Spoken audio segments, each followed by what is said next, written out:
Hello बच्चों, मेरे YouTube channel में आप सभी का स्वागत है। आज हम क्लास 8 की हिस्ट्री पढ़ाने जा रहे हैं और इसमें आपकी किताब का नाम है हमारा इतिहास और नागरिक जीवन, जिसका पार्ट 2 आज हम पढ़ेंगे। पार्ट 1 हमने आपको पिछले वीडियो में पढ़ा दिया था, पार्ट 2 पढ़ेंगे। पार्ट 2 का नाम है भारत में अंग्रेजी राज्य की स्थापना। तो भारत में अंग्रेजी राज्य की स्थापना, इसका वीडियो हमने 2 पार्ट में बनाया है। तो आज हम पहले पार्ट की बात करते हैं कि कैसे भारत में अंग्रेज आए और उन्होंने अपने राज्य की स्थापना यहाँ पर की। तो सबसे पहले हम समझेंगे कि उन्होंने जो यहाँ पर अपना राज्य स्थापित किया, इसका मुख्य उद्देश्य उनका क्या था। तो शुरू में तो बच्चों ये आए थे यहाँ पर व्यापार करने के लिए। तो आपको हमने पिछले चैप्टर में बताया है कि फ्रांसीसी, डच, पुर्तगाली, सबसे पहले पुर्तगाली आए थे, उसके बाद डच आए, फ्रांसीसी आए और अंग्रेज आए। ये यहाँ पर यहाँ की चीजों की जो क्वालिटी थी बहुत अच्छी होती थी, उसको देख के यहाँ पर व्यापार करने के लिए आए थे। अच्छा, व्यापार करने के बाद धीरे धीरे इनको यहाँ फायदा होने लगा। तो इनके यहाँ पर आकर व्यापार करने के जो मूल उद्देश्य थे वो थे, पहला था कच्चे माल की प्राप्ति। तो यहाँ पर कच्चा माल बहुत उत्तम क्वालिटी का और अच्छी उसमें मिलता था, बहुतायत मिलता था। तो इसलिए ये चाहते थे कि यहाँ से कच्चा माल ये ले जाएं। दूसरा था व्यापार में मुनाफा कमाना। तो व्यापार में इनको मुनाफा भी होने लगा क्योंकि यहाँ की चीजें बहुत अच्छी होती थी।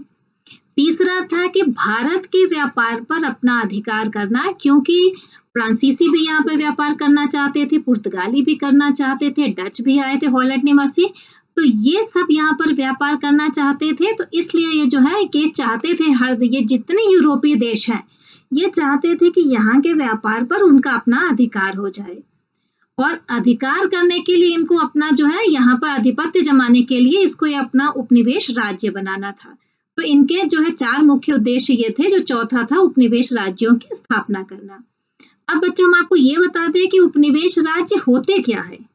तो उपनिवेश राज्य होता है जैसा कि कोई एक देश किसी दूसरे देश पर अपना अधिकार कर ले और उसके सभी संसाधनों का प्रयोग अपने हित में करे।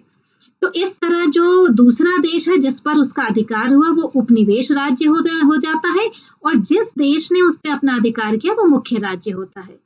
इस कंडीशन में जब वो मुख्य राज्य किसी देश को अपना उपनिवेश बनाता है, तो उपनिवेश देश के जो संसाधनों का हित जो है, संसाधनों का प्रयोग अपने हित में करता है, तो जो मुख्य देश है वो उन्नति करता जाता है और जो आपका उपनिवेश देश है वो धीरे धीरे अवनति की ओर गिरने लगता है।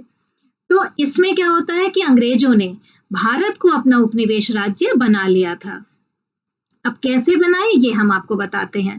तो क्या हुआ यहाँ पर कि अंग्रेज जो है, यहाँ का नील बहुत अच्छी क्वालिटी का था। कॉफी, चाय के तैयार जो फसलें होती थी, नील और कॉफी और चाय की, इस तैयार फसल को ये इंग्लैंड के कारखानों में भेज देती थी। और वहां से जो है इनका जो तैयार माल होता था, उसको जैसे नील तैयार हुआ, चाय तैयार हुआ, कॉफी तैयार हुआ, या जो है सूती कपड़े तैयार हुए, कपास ले जाते थे यहाँ से, तो उसको ये लाकर भारत में और अन्य जो है क्षेत्रों में, अन्य यूरोपीय देशों में भी ऊंचे दामों में बेचते थे, जिससे इनको व्यापार में मुनाफा अच्छे से होने लगा, खूब मुनाफा होने लगा। तो बच्चों एक चित्र है जिसमें आप देख रहे हैं कि भारत में कपास की पैदावार बहुत अच्छी होती थी। तो ये भारत से कपास खरीदे और भारत के कपास को ये जो है इंग्लैंड अपने जो है जहाज के द्वारा, पानी के जहाज से उसको भेज दिए।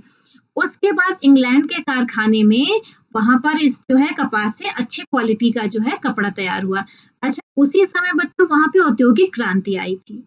तो जब औद्योगिक क्रांति आई तो बहुत सारे कारखाने लगे। तो कारखानों को जो है लगाने के लिए क्या चाहिए, कच्चा माल चाहिए। उन कारखानों को चलाने के लिए इन्हें कच्चा माल चाहिए। तो कच्चे माल की प्राप्ति कहाँ से हुई, भारत से। तो भारत से ये जो है कपास को ले गए, उसके बाद कारखानों में वहां पर वो माल तैयार किए। अब वो माल जो मशीनों से तैयार होता था, एक तो जल्दी तैयार हो जाता था और दूसरा उसकी क्वालिटी बहुत अच्छी होती थी। फिर उसको वापस लाके ये भारत में और अन्य यूरोपीय देशों में बेचते थे। उनके जो एजेंट होते थे वो उनको सामान को बेचते थे। इसका ये परिणाम हुआ कि एक तो भारत से कच्चे माल की कमी हो गई, दूसरा जो भारतीय बुनकर थे वो जो कपड़े बुनते थे, एक तो उसमें समय लगता था, दूसरा उतना फाइन क्वालिटी का नहीं होता था, उत्तम किस्म का नहीं होता था। तो उससे क्या हुआ कि उनको और उनका बहुत महंगा भी नहीं जाता था, उस सस्ते दाम पे उनको बेचना पड़ता था। इससे बुनकर जो है बेचारे धीरे धीरे गरीब होने लगे और अंग्रेज यहाँ पर बहुत ज्यादा फायदा उठाए।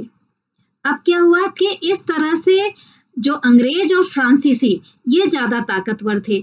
अब ये दोनों आपस में लड़ने लगे कि भारत के व्यापार पर इनका अपना अधिकार हो जाए। तो इन्होंने क्या किया कि अपना अधिकार जमाने के लिए अपने अपने देश से ये सैनिक भी बुलाने लगे। और जो ब्रिटिश ईस्ट इंडिया कंपनी थी, जो अंग्रेजों की ईस्ट इंडिया कंपनी थी, उसके जो है उसका नेतृत्व लॉर्ड क्लाइव कर रहे थे।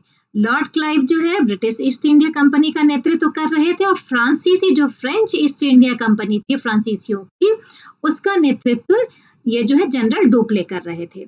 और ये दोनों मिलकर के अपनी सेना भी यहाँ बना लिए थे और कोठियां भी बना रखी थी इन्होंने, और यहाँ पर आकर के अपने व्यापार को पूरे भारत पर अपना अधिकार जमाना चाहते थे, भारत के व्यापार पर। तो क्या हुआ कि ये जो है भारत के राज्य जो थे उस पे विदेशी कंपनियों की सेना आने लगी। हुआ क्या बच्चों, जैसे जैसे भारत में मुगल साम्राज्य का पतन होने लगा, तो छोटे छोटे नवाब और राजा लोग जो है छोटे छोटे अपना स्वतंत्र राज्य बना लिए। अब क्या हुआ कि ये अपने राज्य को बचाने के लिए और अपने साम्राज्य को बढ़ाने के लिए आपस में लड़ते थे। तो जब ये आपस में लड़ते थे तो भारत के राजा और नवाब जो है लड़ते थे, तो उनको अपनी जीत पक्की करने के लिए क्या किया, इन्होंने जो विदेशी कंपनियां थी, जो फ्रेंच ईस्ट इंडिया कंपनी थी या ब्रिटिश ईस्ट इंडिया कंपनी थी, इससे मदद लेने लगे। अब क्या हुआ कि मदद लेने लगे तो इनकी सैनिक ताकत बढ़ गई। जब इनकी सैन्य ताकत बढ़ गई तो ये जीत गए। लेकिन जीतने के बाद जो है ये विदेशी कंपनियां मदद तो करती थी, लेकिन फ्री में नहीं करती थी। इसके लिए मदद के लिए तैयार हो गए, लेकिन उसके बाद इनको क्या करती थी, ये उनसे बहुत सारा धन और जागीर ले लेती थी। तो इसका असर इनके जो है राजाओं के ऊपर पड़ा। तो ये मदद करने में ये यूरोपीय जो सेना थी वो काफी जो है ताकतवर थी। क्यों ताकतवर थी? क्योंकि ये जो है इनके पास बेहतर नौसेना थी, तोपें थी, बंदूकें थी। और ये जो है प्राय जो है एकदम अभ्यास करते थे, अनुशासित होते थे, इसलिए इनकी जीत निश्चित होती थी। और राजाओं के मदद के बदले ये क्या करते थे कि बहुत सारा धन और व्यापार में रियायतें लेते थे, छूट लेते थे। और जो है तब ये जाकर के कंपनियां इनकी मदद करने को तैयार होती थी। और भारत से जमीन लेकर के ये कंपनियां अपनी व्यापारिक कोठियां भी बनाई। तो आगे हम आपको बताएंगे कहाँ कहाँ व्यापारिक कोठियां बनाई। सूरत हुआ, बॉम्बे हुआ, मुंबई जिसको अभी कहते हैं, ये सब जगहों पे इन्होंने अपनी व्यापारिक कोठियां बनाई और उसकी किलेबंदी की, वहां पे अपने सैनिक रखने लगे। तो इसका असर धीरे धीरे राजाओं और नवाब पर पड़ा। तो हुआ क्या कि जो है राजा और नवाब को ये चीज पसंद नहीं आ रहा था। अब ये जो है भारत के व्यापार पर जो फ्रांस और इंग्लैंड, ये दोनों चाहते थे कि इस पे पूरा अधिकार अपना हो जाए, क्योंकि फायदा बहुत हो रहा था। तो क्या किया कि ये दोनों जो है इनके बीच में जो है दक्षिण भारत के कर्नाटक क्षेत्र में फ्रांस और जो है इंग्लैंड दोनों के बीच में 3 युद्ध हुए। जो है प्रथम विश्व युद्ध जो प्रथम कर्नाटक युद्ध जो इनका हुआ वो 1746 से 1748 के बीच में हुआ।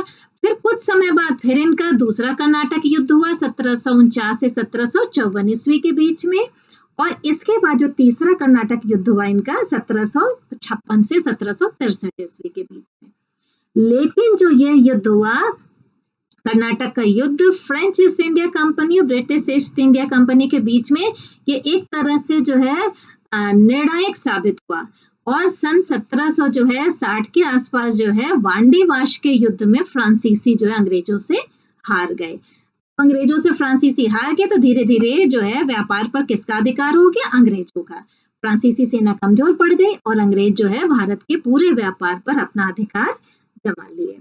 अब अधिकार जमा लिए, उसके बाद राजाओं को जो है वो एक तरह से शोषण करने लगे।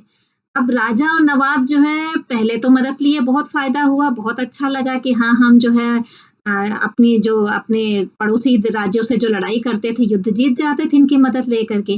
लेकिन धीरे धीरे इनको समझ में आने लगा कि अंग्रेज जो है हमारे इस मदद का गलत फायदा उठा रहे हैं, जो हमारी मदद कर रहे हैं इसका गलत फायदा वो उठा रहे हैं। होता क्या था कि कंपनी को फिर जो है ये राजा को क्या करते थे, कंपनी को भेंट देना पड़ता था और सेना जो उनकी होती थी उसका खर्चा उठाना पड़ता था, और जो कि धीरे धीरे राजा के लिए मुश्किल होने लगा, क्योंकि राजा का अपना खजाना खाली होने लगा। राजा को फायदा तो हुआ, जीत मिली, लेकिन जो उनका खर्चा उठाने पे धीरे धीरे राजा कमजोर पड़ने लगे। अब राज्य में दूसरे देश की सेना रखना और किलेबंदी करने से भी राजा परेशान होने लगे। राजा को ये भी पसंद नहीं आता था। जो राजा और नवाब भारत के थे, उनको अंग्रेजों का किलेबंदी करना, अपनी सेना रखना वो भी समझ में आने लगा, तो वो उससे परेशान होने लगे।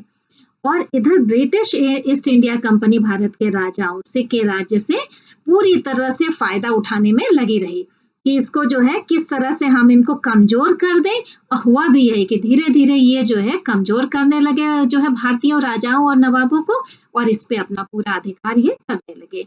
तो बच्चों, ये था हमारा आज के चैप्टर का पहला पार्ट। अब अगले जो है वीडियो में हम आपको पढ़ाएंगे प्लासी का युद्ध और बक्सर का युद्ध, और ये दोनों युद्ध कैसे निर्णायक साबित हुए। Thank you.